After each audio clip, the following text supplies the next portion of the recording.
So yun na nga ano, update ho tayo dito and welcome sa Maya Ironman 70.3 Davao. Life is here by Apoyres Company. Yun, so stay and play in the stunning city of Davao.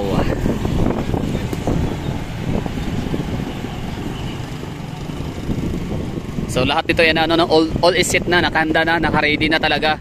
Mula sa may swim, run, and doon sa may bike course, no? So triathletes bukas, no? Good luck ho sa inyo. I wish you all the best and good luck. So sana magiging ano pa rin, magiging successful just like last year, no? So sana hindi na maulit yung ano kaganapan nung nangyari dun sa may Panabo area kung saan na may nasagasaan na ng mga ano, mga binatilyo. Oo, na yung isa talaga kumatos to the point na parang namatay yata. Oo, parang yan ang nabasa ko sa ano update na namatay yung ano, yung nakumatos na binatilyo na namulot nga ng ano ng tumbler, no? Mula sa mga cyclist, sa mga triathletes. Anyways, yun nga ano, bali all set na nga dito sa may ano Davao City Coastal Road, yung ating tri course, no, or triathlete. So swim, bike, and run. So yung una nito, swim. Kung last year is ginanap po siya sa may ano, Ashuela Cove, doon sa may Arcastillo, corner daang Maharlika Highway. So ngayon naman ay dito na ho talaga sila nag event, no? Or dito na magiging ano, event course or magiging ano, magiging venue itong Davao City Coastal Road, which is mas maganda yata to kumpara doon sa may ano, coastal, Ashuela Cove. Gawa nung ito ay napakahaba talaga ng ano, daan ho dito, 70 point something kilometer itong ano natin dito ha, itong first junction 1 ni Coastal Road or Coastal Road junction 1 dito sa area na to.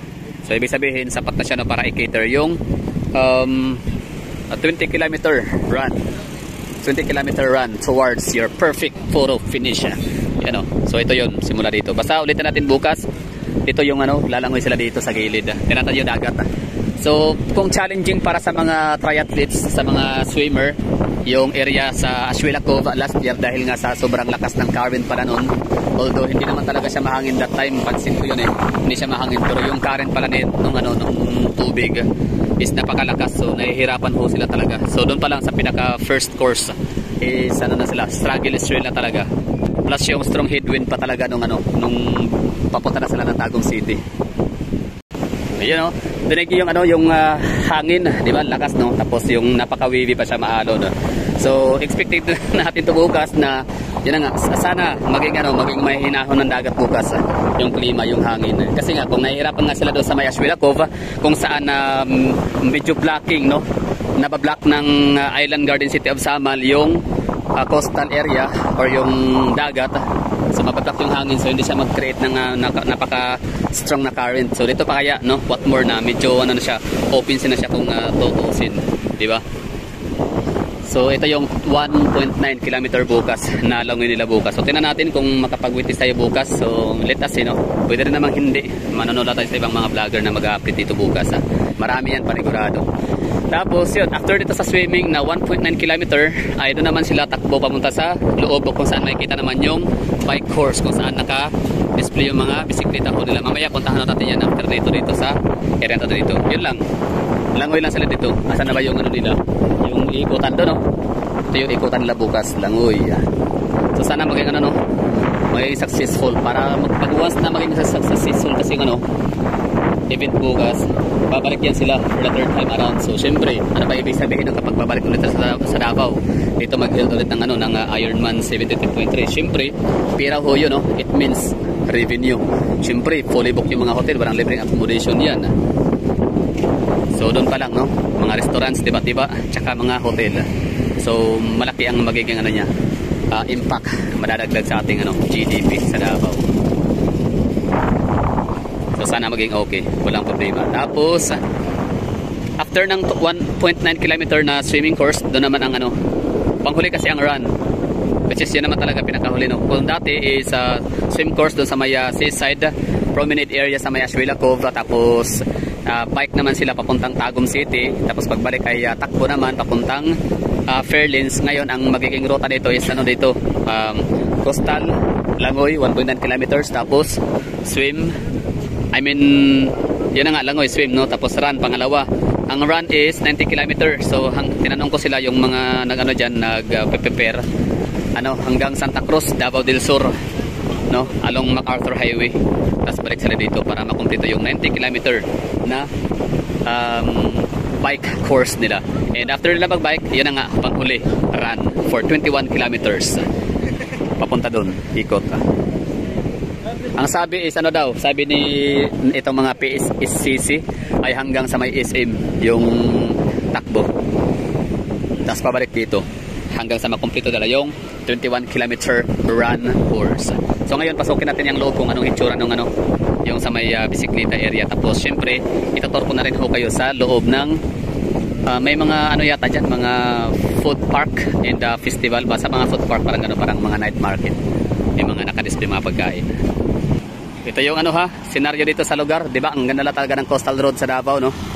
So, siya, it's better late than never. Ibig ko sabihin, no, kahit huli man tayo na lagyan ng proyekto ni ex-President Duterte, at least talagang nabigyan tayo na napakagandang very beautiful, stunning and meaningful project na ito nga, Davao City Coastal Road, na hindi lang siya aim para makapag-decongest ng traffic sa downtown area, Poblacion District sa Davao.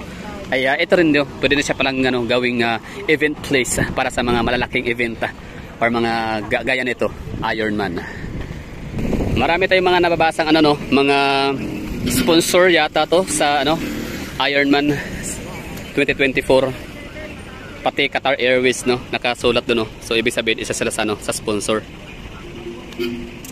Sa huli nitong video ay ipapakita ko sa inyo ang parang plan or settings, no, ng lugar kung saan yung mga spectators, para sa mga makapanood nito ngayon, bukas pwede kayong pumunta at manood, tapos sundin nyo lang ngayon yung plan, kasi meron talaga yung designated area para sa mga spectators na mas safe area talaga siya. So ngayon, naglalakad tayo dito para papasok tayo doon sa sa may looban, sa may park, gawa nung mayroong mga display yata na mga doon, pagkain, food park. Hindi ba? Ganda ng lugar. Ito naman dito is Solariega, kung di ako nagkakamali. Tama ba? Solariega. Anyway, so yun, daming mga tao dito ngayon nagpupuntahan. Siyempre para mamasyal, tapos na rin, no? Kakain sa labas. Ayan, no? So kung napapansin ho ninyo, marami na ho tayo ng mga namataang mga participants. Tapos yung mga bisikleta nila doon sa loob. So ito na yung pinaka-pavilion area ho nila. At mamaya tinan natin kung ano meron sa loob. Pero syempre, sabi ko nga sa inyo na sa huli nitong dulo na tong video na to ay may papakita ko sa inyo yung race maps, no? Kung saan yung mga ruta ho talaga. Tapos maging tayong mga spectators bukas kung saan tayo pupwesto. Okay, so ito yung race maps nila. Bali, first course, swim. So consist of 1.9 km yung langoy ho nila. Tapos dito lang naman yung simulan nila dito sa may ito yung magiging nila ruta bukas. So ibig sabihin papuntang northern part of Davao or ng coastal. So siya, mataas din 1.9 kilometers, and after nito takbo ho sila for transition papunta sa may bike lane.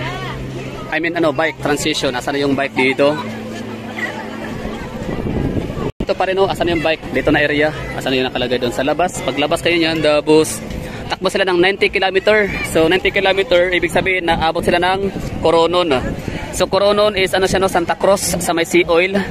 Yan, Astorga, Santa Cruz nga, Astorga, Coronon sa may sea oil. Tapos balik sila dito para sa kanilang transition ulit para sa run course. Tapos yung run course is hanggang sa may Times Beach.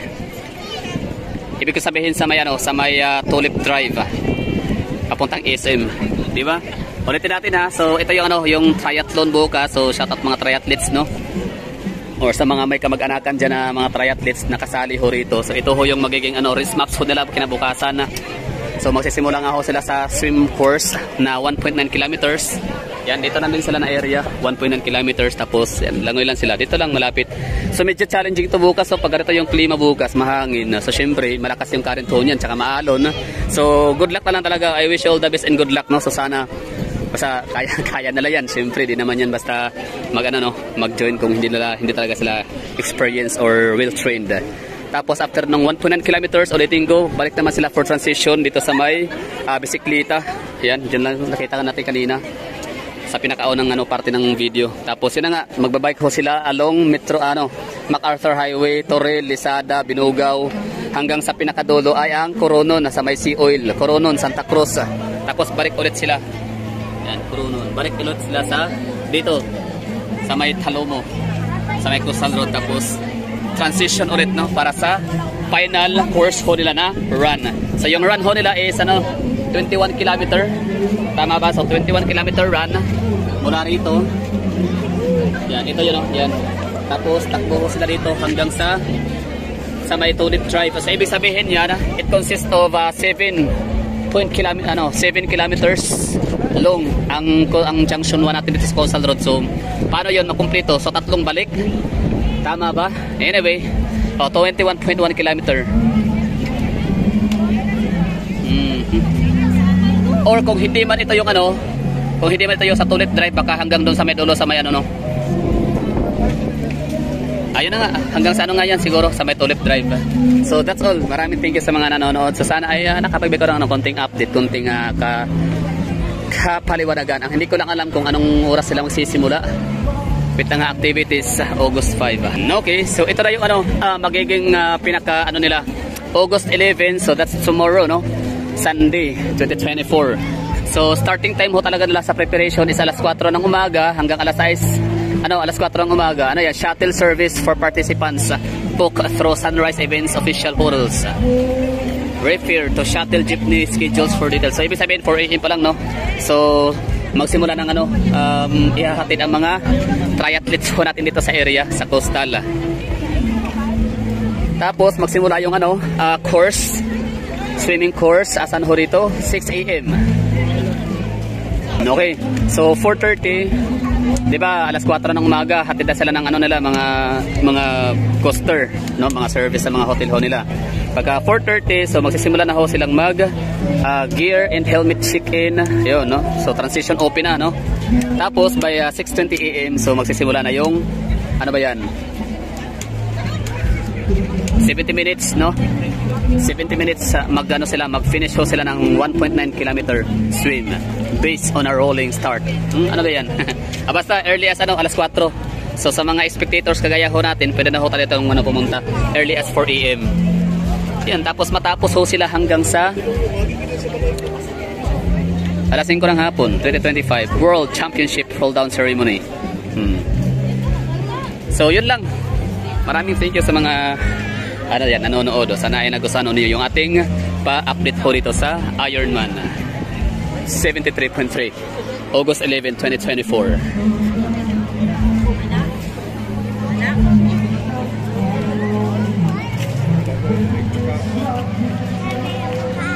So ito naman yung area dito. Merong parang pavilion dito para sa mga food area.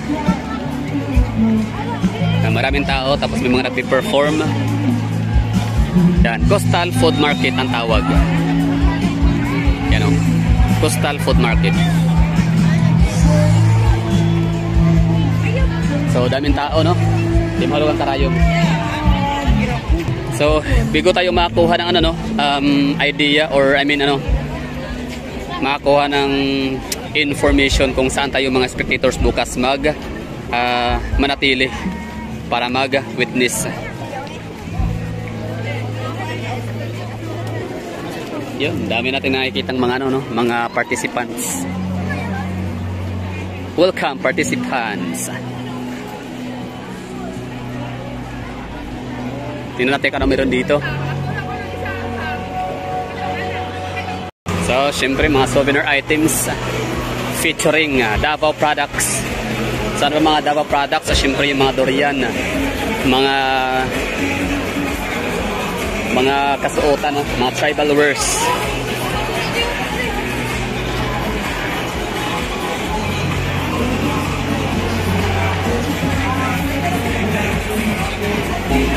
ano, dahil nga talaga diba sa ano, 7 point something kilometer yung haba ng ano natin, Junction 1 sa may Coastal Road or Coastal Road Junction 1. So 21 at saka 21 kilometer naman yung ano, yung tatakbuhin ng ano ng run course bukas. So ibig sabihin hanggang ano na talaga sila Talomo, ay ibig sabihin sa may Tulip Drive, no, sa may Times Beach, tapos balikan 03.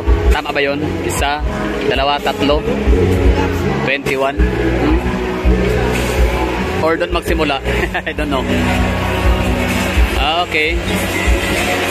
Basta, bala na bukas. Basta yun lang yung ano, yung pinaka-sure ho talaga tayo doon is, yun na nga, swimming course dito sa may ano lang, doon sa may Coastal Road lang talaga natin, sa may dagat. Siyempre, no, dagat, swimming.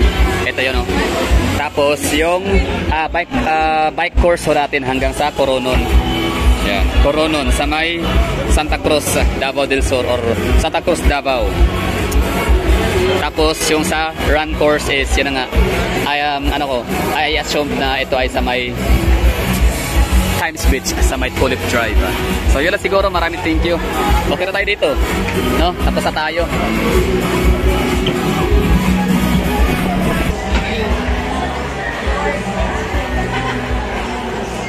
O nga pala, last one, no? Ito na lang. Ito yung mga participants, no? Abad, Johanna, Abad, Janmari, Abuela, Christian Don. Yan, dami ano, Abuela, Abuela, ayun, Abilida, Abelgosa, Abeliera.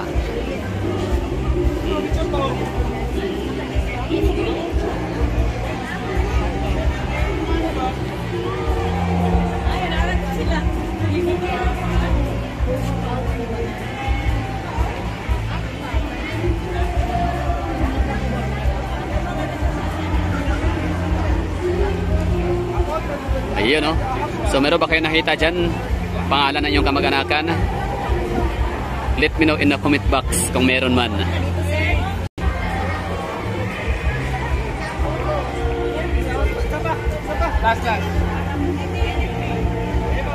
So yun, no, merong ano, may babae kanina, sabi niya sasali sana sila, kaso nga lang late na sila. Tapos ayun, naubusan sila ng slots. So ibig sabihin pala tong ano, Ironman, ano lang, limited slots lang pala to. So hindi pala lahat ay makakuha, no, or maka-join, makapag-participate.